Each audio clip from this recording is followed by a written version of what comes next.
Hello students, I am Arun Kumar Gaur. Today we will learn about the pattern making, especially what type of material we can use for the making of patterns. Before starting the video, it is a gentle reminder, please subscribe the channel. Now let us start. Pattern. What is pattern? होता क्या है pattern? Pattern is a model or the replica of the object to be cast. Means हमें product क्या बनाना है, उसका जो replica means similar but किसी भी मटेरियल का बना हुआ, लाइक वुड का. वो मटेरियल पर डिपेंड करता है हमें कौन सा मटेरियल का बनाना है, मतलब वुड का, प्लास्टिक का, मेटल का, किसका बनाना है, वो काफी फैक्टर्स है, वो अभी वीडियो में आएगा आगे. लाइक ये एक ऑब्जेक्ट है, इसको बनाना है तो क्या करेंगे, सबसे पहले सेम इस ऑब्जेक्ट का हम एक पैटर्न बना लेंगे.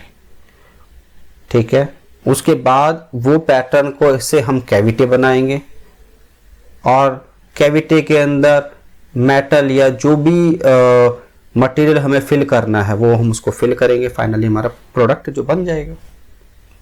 ठीक है, ये रहता है पैटर्न, ये होता है पैटर्न.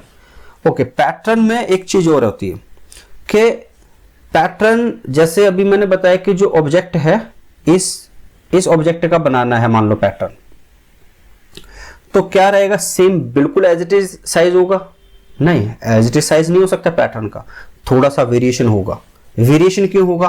क्योंकि उसके अंदर हमें अलाउंसेस करने पड़ेंगे, अलाउंसेस को ऐड करना पड़ेगा. अलाउंसेस से क्या होता है, लाइक देखो, जैसे आपका ये एक्चुअल में हमें बनाना है, ये साइज जो है हमारा रिक्वायर्ड साइज है ये वाला, और हम जो पैटर्न बनाएंगे वो हम इस साइज का, जो बाहर आउटर वाला जो साइज है इसका बनाएंगे.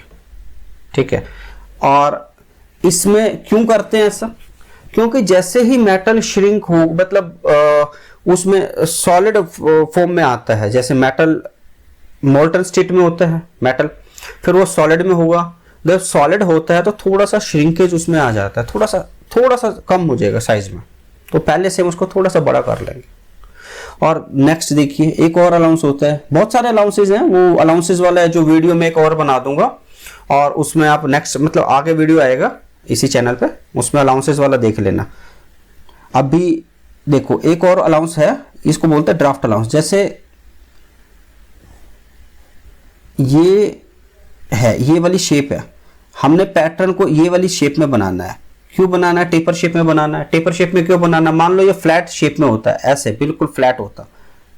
ठीक है, तो उससे क्या होता है, जब हम उसको निकालते तो हमारा जो मोल्ड है वो टूट सकता था. हमारा मोल्ड की जो मतलब जो कैविटी है, वो कैविटी हमारी खराब हो सकती है. इसलिए हम उसको थोड़ा सा टेपर बनाएंगे ताकि इजीली हमारा पैटर्न रिमूव हो जाए.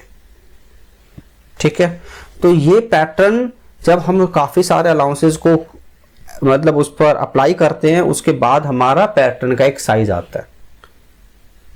ओके, ऐसा नहीं है कि जो प्रोडक्ट का है as it is same size का है. हाँ, प्रोडक्ट वही साइज का बनेगा.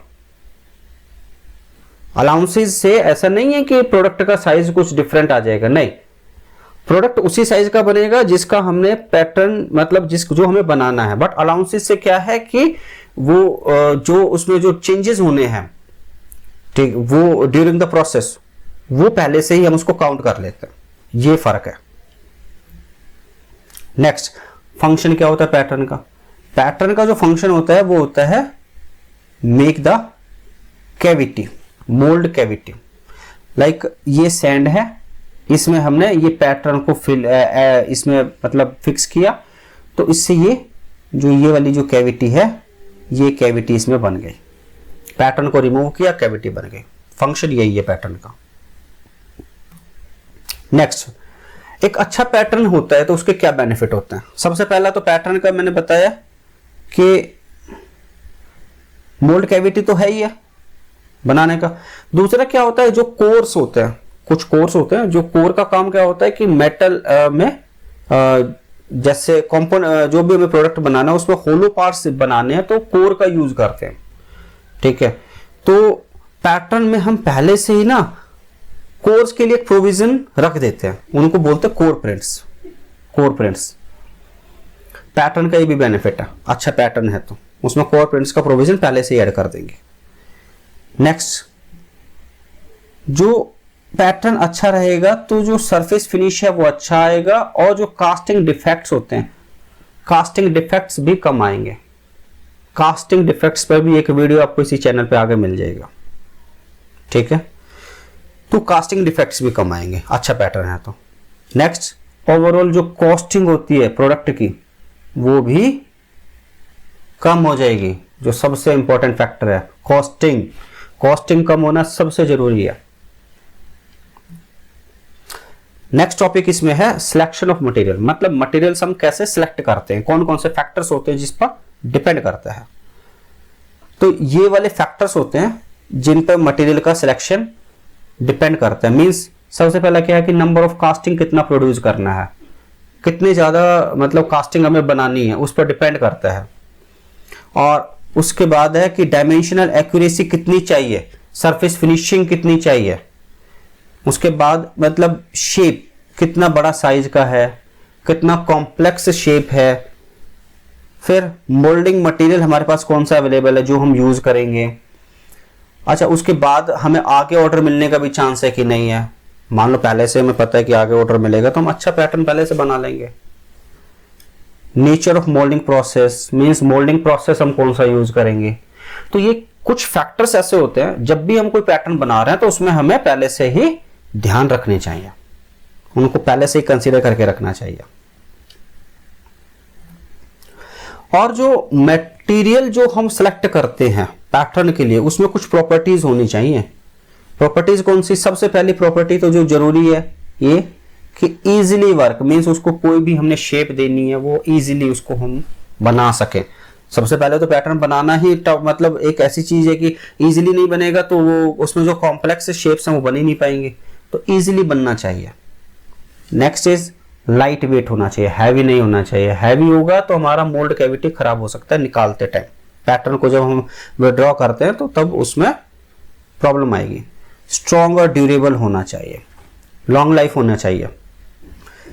वियर और ये सब ये रेजिस्टेंट होना चाहिए, ज़्यादा अब्रेशन उसमें नहीं होना चाहिए, जल्दी टूटना फूटना नहीं चाहिए।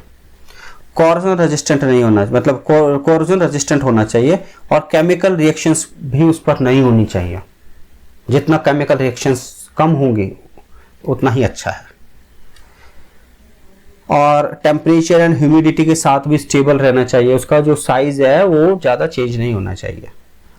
और next is cost, come cost per होना चाहिए। कॉस्टली होगा तो भी प्रॉब्लम नहीं है, क्योंकि पैटर्न की कॉस्ट ज़्यादा होगी तो ओवरऑल हमारे जो कास्टिंग की कॉस्ट है वो बढ़ जाएगी, तो कॉस्टिंग कम होनी चाहिए।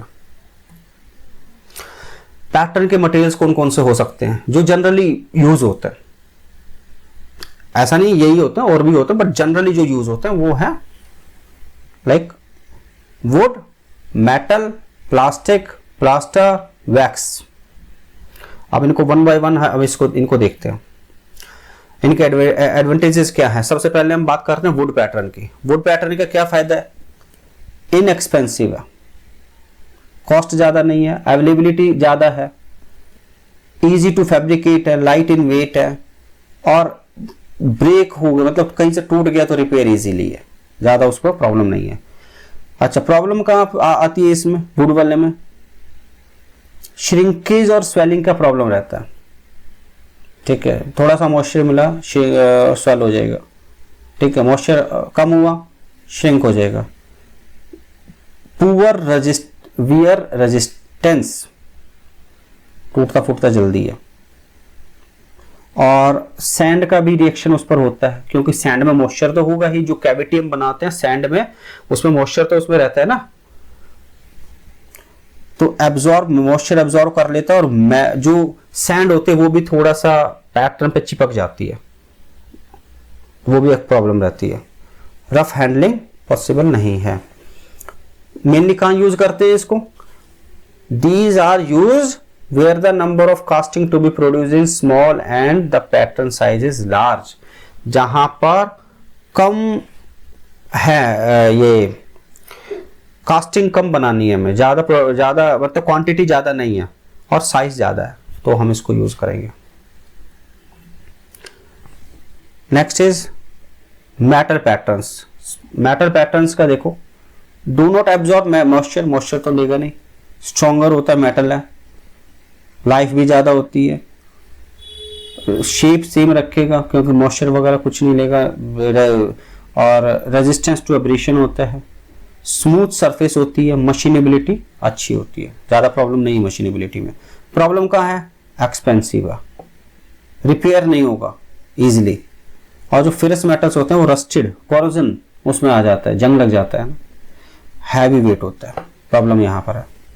यूज कहाँ होते हैं? जहां पर casting have to be produce from same pattern, large number of casting, जहां पर ज्यादा क्वांटिटी बनानी है वहां पर हम इसको यूज करते हैं। Next is plastic patterns. Plastic का क्या है? ड्यूरेबल है, बहुत सारे बेनिफिट्स हैं प्लास्टिक पैटर्न के, जैसे ड्यूरेबल है, स्मूथ सरफेस है, मॉइस्चर रेजिस्टेंट है, और ज़्यादा साइज में भी कोई प्रॉब्लम नहीं आती है, लाइट वेट है, गुड स्ट्रेंथ है, वियर एंड कॉरोजन रेजिस्टेंस है, इजी टू मेक है, एब्रेशन रेजिस्टेंस है, good resistance to chemical attack. But problem कहाँ पर है? प्रॉब्लम क्या है कि फ्रेजाइल है, टूटेगा जल्दी, और जैसे हम इसको बनाते हैं तो बनाने में जो सीवर मतलब जो मीन्स जो मशीनिंग पर जब इसको बना रहे हैं तो जो शॉक्स वगैरह है, शॉक्स भी ज़्यादा एब्जॉर्ब नहीं कर पाता और टूट जाता है, प्रॉब्लम यहाँ पर आती है इसमें। नेक्स्ट इज प्लास्टर, एक और मटेरियल होता है प्लास्टर। प्लास्टर को भी हम यूज करते हैं। प्लास्टर का क्या benefit? It can be work by using the wood working tools, जो वुड के वर्किंग टूल्स है उसी से बन जाता है, ज्यादा प्रॉब्लम नहीं है। जो डिफिकल्ट इंट्रिकेट शेप्स, यानी जो डिफिकल्ट शेप्स है वो भी बन जाती हैं, और हाई कंप्रेसिव स्ट्रेंथ होती है, कंप्रेसिव स्ट्रेंथ बहुत हाई होती है। Plaster made of plaster of Paris या जिप्सम सीमेंट इसको हम बोलते हैं। और इसको बनाते कैसे? बनाने के लिए हम या तो स्वीप पैटर्न का यूज करते हैं या फिर वुडन एक मास्टरपीस बना लेते हैं, वुड का ही, और उससे हम प्लास्टर ऑफ पेरिस या जिप्सम सीमेंट का पैटर्न हम बना सकते हैं। Okay, next is a wax pattern.